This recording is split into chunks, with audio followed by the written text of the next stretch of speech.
Well, howdy everybody. Today we've got another behind the scenes music vid to check out. You guys have been recommending this one to me, so thank you very much for making me aware of it. We have another Mako vid. And I love these. I loved watching these after I finished Arcane about how he made particular songs.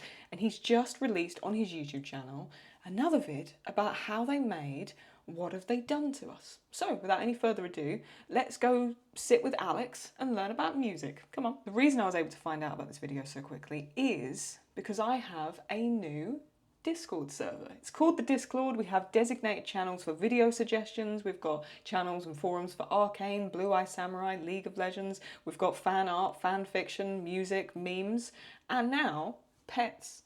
Yes, that's right, there's a pet channel. People post pictures of their pets. It's really cool, you should join. If you want to come and hang out with me and the rest of the gang, all you have to do is click the link in the top of the description, join, and then you're in there with us. See you over there. What Have They Done To Us? This is a song, I mean, I loved it already, but I've been listening to this a lot. This and Sucker. I've had Sucker on repeat, that sounds weird. I've been listening to Sucker, particularly the slowed down version, on repeat now for ages. So, right, here we go.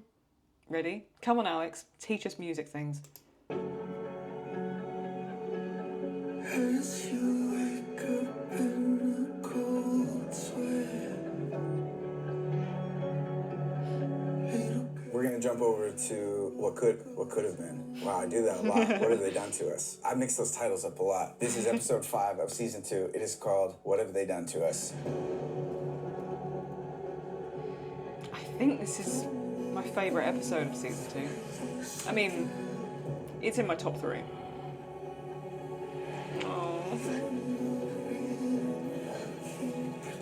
This is with Gray, and this was the one that I performed for season 2. It's not like a big deal for me to like be in front of all these songs. I love doing what I do. Chris was nice enough to ask me to executive produce the soundtrack for this season, so I was also just looking after a lot of stuff, making sure all of our awesome artists felt like they were getting clear instructions, good feedback. I was either making songs with them or just helping guide them through the process. But when I saw this scene for the first time, I saw it on a plane, and it was early animatic, and I was just like immediately bawling because I'd spent so much time with Vi and Jinx, and I was so invested in their story. So the second I landed, I called Christian. I was like, hey man, love this one. Can I please perform this myself? This one means a lot to me. And he was immediately down. He's always been such a huge supporter of this stuff. Yeah, this scene, I was damn, I don't think I've seen many feel-good moments in either season. And this was a quick respite for like 2 of my favorite characters. I make this big plea to Christian, and then immediately I don't work on it because I did this in season 1 as well. You just like don't want to screw it up, and the stakes are really high, and it's a lot easier to just procrastinate. In that period, I had become friends with Gray. We were just sending music back and forth, and they sent me some of this new material they're working on, and I was so moved by it. They're like really special, where they kind of have the whole package musically. They're like, writing is so good, but their production, their sound design is kind of disturbingly good, where it makes you like depressed sometimes when you listen to them. And so I decided if I could not beat them, I would join them. So they sent me this one instrumental in particular that was everything this scene needed, I thought. I didn't even tell them, I just started writing a song over it. I already knew they were big Arcane fans, so I just thought like, all right, this will be a nice surprise if I can get to the other side of this. So I wrote it, played it for Christian, he loved it. Then I was like, hey guys, like let's do this. Are you down to join us for this little Arcane journey? And they were so excited. It's so interesting though that like you can be amazingly talented at music, but something else created by someone else connects enough to fill a void in something that you hadn't really put 2 and 2 together. I find that so interesting because I'm not these people, but I am someone who's creative, and it's funny. Creativity, when it's about telling story, for me, it's either like it's 100% or 0%. I either have ideas completely flowing and it's great and it's easy and it's awesome, or it's like everything takes 100 times longer than you think it does. It's interesting to hear for Alex that he still gets that, and that's reassuring for me as someone who's creative to know as well. But also how other artists can help trigger the release of that. That's just a lovely thing to hear. He listened to one of the songs and he was like, this is exactly what we're looking for this exact scene.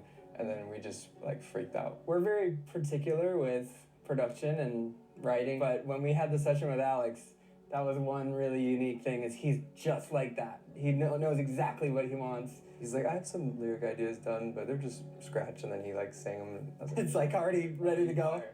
I'll go through the project file. It's such an atmospheric moment that for a long time I didn't really know what to do with the Spotify version. A lot of times we'll redress these up and kind of package them together a little more conventionally for Spotify. And this was one of the ones I kind of only just saw it as like a verse to chorus push, and that was it. I'll talk about both versions a little bit, but I think the first one is probably the scene itself. So this is episode 5. Oh, God. Because you just know in that moment, Jinx thinks she's lost both of them.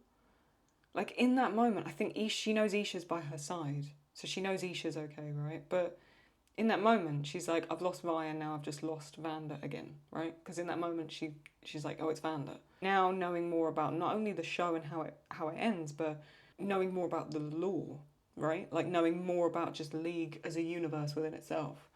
I think I've got to rewatch Arcane, haven't I?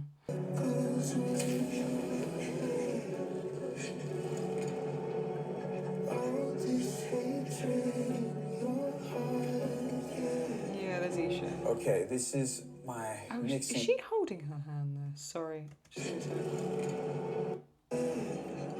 Okay, this is... No, she's not. But Isha, like, looks at her and then gets up. It really looks like Isha's holding on to something. Is she holding on to one of Jinx's braids? Okay, this is... I don't know. Isha's arm is up, no? So I know this is nothing to do with the song, but I'm just trying to work something out here. If anyone can get like a lightened version of that or something and see, it almost looks like she holds onto Jinx's braids as she gets up. Really, really crazy sequence of events. Usually what we'll do is I'll hop on a call with Christian and Fortiche really early in the morning because it's Paris time, and they're just talking to me about the scene, what it means, and I'm writing every single thing down. Usually I'll get a lot of good like lyrical nuggets from them just riffing. With this one, from the beginning, they were thinking of this as kind of like a 3-scene arc that concludes with the song. Shoot, I should probably play a little bit of that actually. Let me see if I got the episode. Please do. Let me just straight up pull up Netflix. Gotta watch Squid Game still. Okay, Arcane. This is like phase 1 here. The guitar that Gray recorded is really like the identifiable thing that just feels so haunting.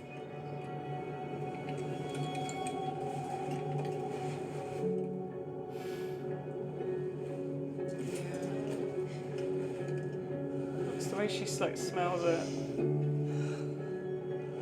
And so I started with that. I built a whole cue off this that kind of rises. And then we move into this psychotic action sequence.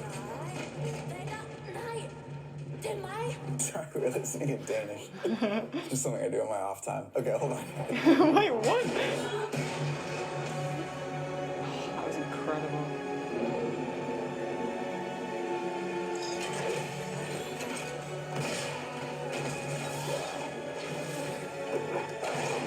He's gonna kill you.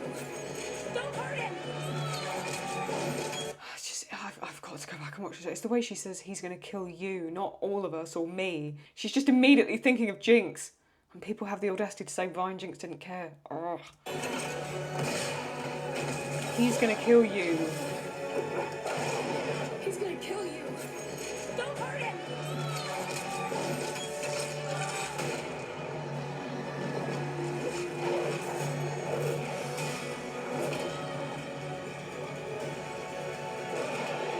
Yeah, so then this is full-blown action sequence. I quote a lot of things in here. Just because we're here, I'll probably just mention this because I didn't see anybody pick it up. It's a small quote, but that was the moment from season 1. I think we're like episode 8 or maybe 9 when Vi gets the crap kicked out of her by Savika, and Vander's sort of like apparition shows up to be like, you can do this, like get back up. That's a melody that I use here again because it's just her staring in the face of Vander again.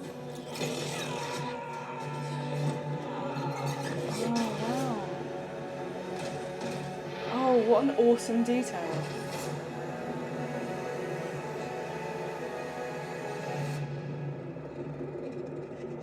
Oh, Oh, Jesus. So this was like chapter 2 of the queue. And then before we get to the actual song, there's the wildest moment where we do this flashback to like Vander, Silco, and their mom, who we've never seen before as a character, as they're in the last drop. And you're hearing Our Love, the Curtis Harding song from season 1. And it's just a surreal sequence because you're just kind of like, you're caught up in what this is. And then you're all of a sudden just yanked out of it. And then we drop you back in. So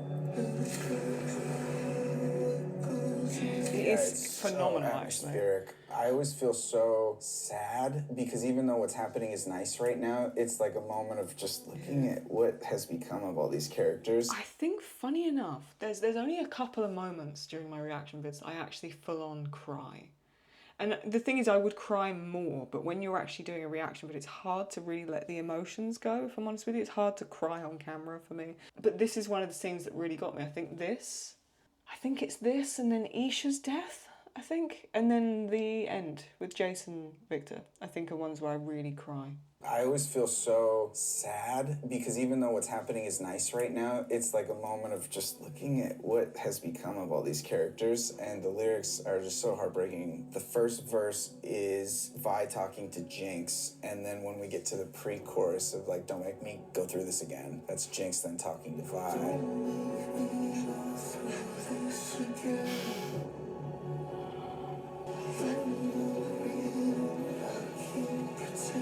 I never focus too much on the lyrics. He's your dad, too.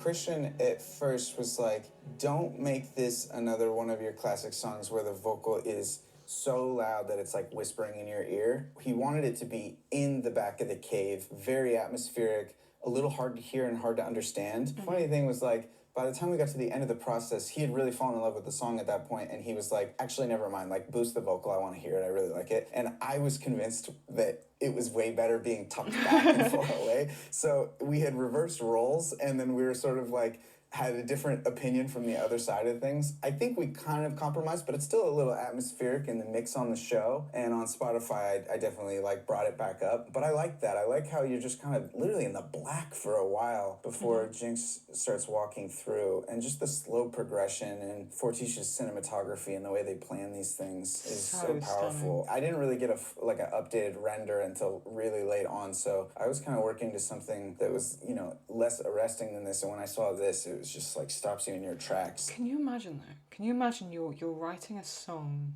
for a show that you're working on that you adore, right? And characters that you adore, and you're working blind. Like you'll have maybe like storyboard references maybe, or you might get small freeze frames or stills or something, I don't know.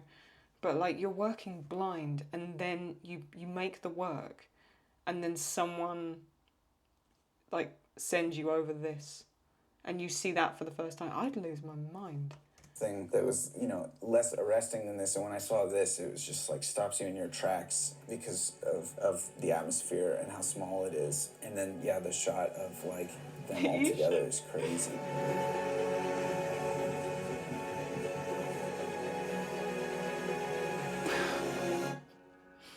And you're like sitting on this for a long time too, where you're like, man, people are really gonna be moved by this, and now I gotta wait 3 years for that to happen. But it was a really... Wait, really? Wow. So this is something he would have done in like 2021? Roughly, yeah? I don't know if I could do that. I genuinely don't know if I could work on something and then leave it 3 years.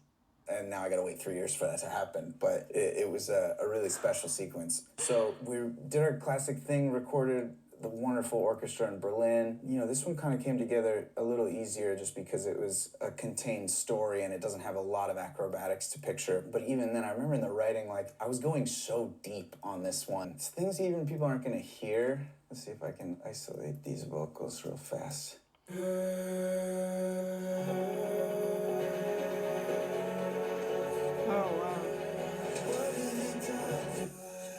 Sorry, this is how like off my rocker I was getting. So I knew I wanted a little bit of chanting in here, and I didn't know what they should say. So I went in and I went back to episode 3 in season 1, that crazy sequence before Goodbye plays, and I just wrote down all the dialogue of those two characters. Oh, wow. Please come back. Please, I need you, please. You know, the most tragic scene ever, and then I like plucked things of those to make the chant. I was just kind of going as deep as I could into it. You kind of start to feel like you owe it to the characters to do these moments justice, where you're like, I've been waiting so long for this, and they have too in this fantasy world. So I just want to make sure that like we're really giving everything we can before we move on. You can't even hear it in the mix. It's so absurd. But it's there though. So like a lot of work goes into things that like are not even that obvious. I did get a chance on this deluxe version to pump those out. So let me pivot real fast. We made a separate version of the song. This was all happening in tandem, but the thing we didn't know the whole time was that Sasha Sloan would eventually join us, which is the coolest thing ever, because I've been a huge fan of hers for a very long time. We're honored to have her in it, and she really was like, she connected with the song and just kicked out, you know, the vocals so quickly. So we sped it up, man, maybe like 20 BPM or something. Ah, it's sped up. Okay. I used a lot of the same elements from the cinematic version until you get to this chorus. Oh.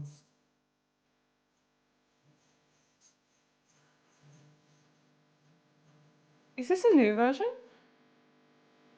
Yeah, so like that guitar part was what Gray was playing the whole time we were working on the song, and we just loved it, but we couldn't really get it into the scene just because it was a little too peppy. I just wanted to get something like bigger and lusher and rounder, but we loved what this was and what it felt like. So when we were making this version in tandem, I was like, I don't know when this will come out or who will allow us to release it, but we have to do it. And so then we put Sasha on it, got to turn my little chants up. I think it just like kind of breathes new life into it. In addition to I'll more check that lyrics, out. like I didn't have a verse 2 in the original version, so I took a little solo here.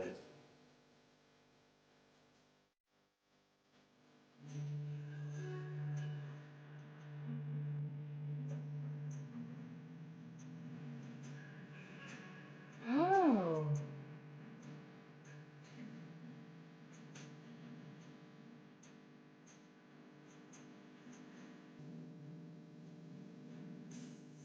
Yeah, and just so depressing, as always. Jesus. And I should I'll check also that out in a mention, we sec. had another guy help us named Corey Enemy. He's a good friend of Gray's, and he like did the string parts for us, and he made like sick strings, like stuff that I couldn't do. He just sent me like a single stem that has this.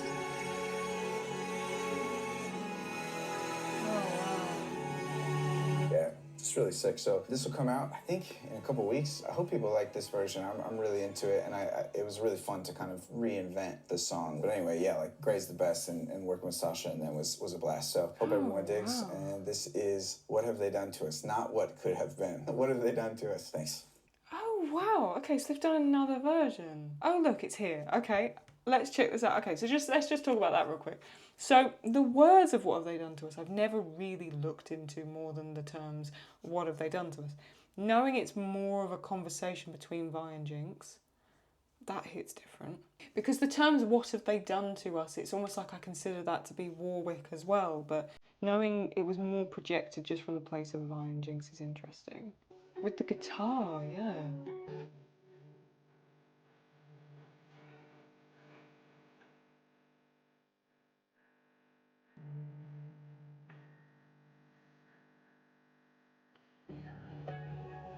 Oh wow, it's such a different vibe.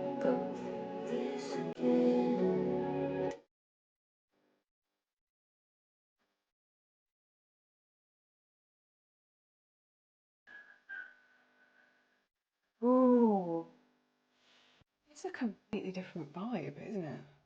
This is like, not pop is the wrong word, but it's more kind of like you can kind of move to it, whereas the cinematic version, you're just kind of locked like this. See, this is more vocal heavy as well, like you said, so there's more in this word-wise, whereas the other is just the emotions brought up more by the synths and the the orchestra sort of sound. Little girl, I won't see you again.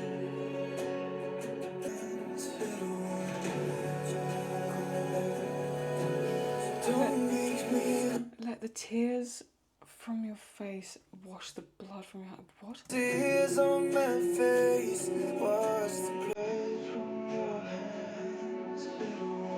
Jesus.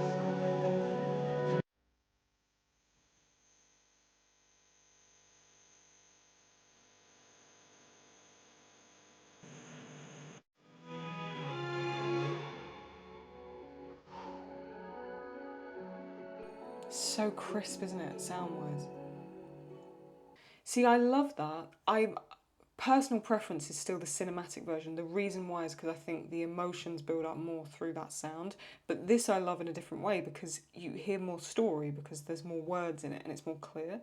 And for Alex, really, I'm just happy that he was able to get the chant in the background and the vocals, which is what he wanted more of. So to know that he has this version now for him, you know, and for us too, but obviously from a creative perspective, he's got to complete an idea, which is really, really cool. Oh, I love this. Oh, that's really cool. I wasn't aware there was like a different version of it. I love watching behind the scenes and how they made stuff and all that kind of thing. So yeah, I love this kind of thing. If you did enjoy this, do give it a thumbs up. It always helps out the channel. Subscribe, put notifications on, and come and check out the Discord server. It's really, really fun. There's hundreds of us in there at this point. And like I say, designated channels for Arcane, League, Blue Eye Samurai, loads of stuff. Memes, fan art, you'll love it. So if that is your kind of thing, click the link in the description, join, and I'll see you on in there. All right, take good care of yourself, and I'll catch you next time. Bye-bye.